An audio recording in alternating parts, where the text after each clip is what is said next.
I'm finishing up a space clearing for a preschool. And this is different because it's a business, but it's got lots of components to it, from the kids to the owners to the staff. And I had to really focus on what it is for the sake of the business. So the business then is an entity, and that's what I had to do in mediumship to feel the energy of the space and what it needs to be healed. So I used my divining rod, otherwise I'd be here forever. And the divining rod is a dowsing rod. And so then I find underground water or meridians or interference lines, personal zones that adversely affect the business. Not so much the owner, but the business as an entity. So there were 3 meridians that affected this space, and then 6 interference lines, and interference lines has more with like electric stuff. So while I was out here doing the grid of the space, it led me to this corner over here where the light pole is. Okay, and then there's a huge meridian that goes diagonal that strikes the space that needed to be harmonized, and the other meridians as well. So what I did to neutralize it, because there's different energies that need to be installed, is I implemented a new thermostat, a new energetic thermostat. And so that this way, the thermostat regulates the emotions and the conditions of the home.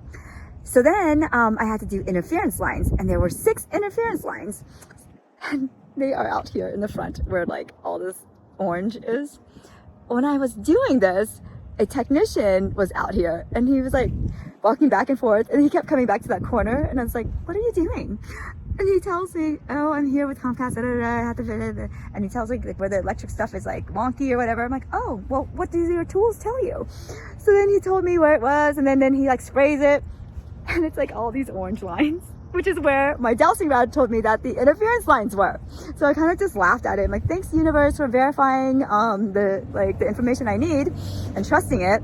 And so he and I had a huge talk about it, and he was very interested in what I had to say.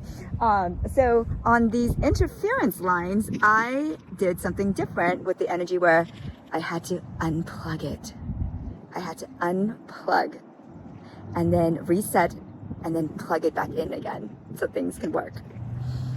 Then there were personal zones, and the personal zones couldn't be taken care of on the outside grid. It had to be on the inside. And so I walked that with my divining rod, picking up all the emotional distress. And then we also picked up things that needed to be neutralized for like certain stations so that it can be enhancements.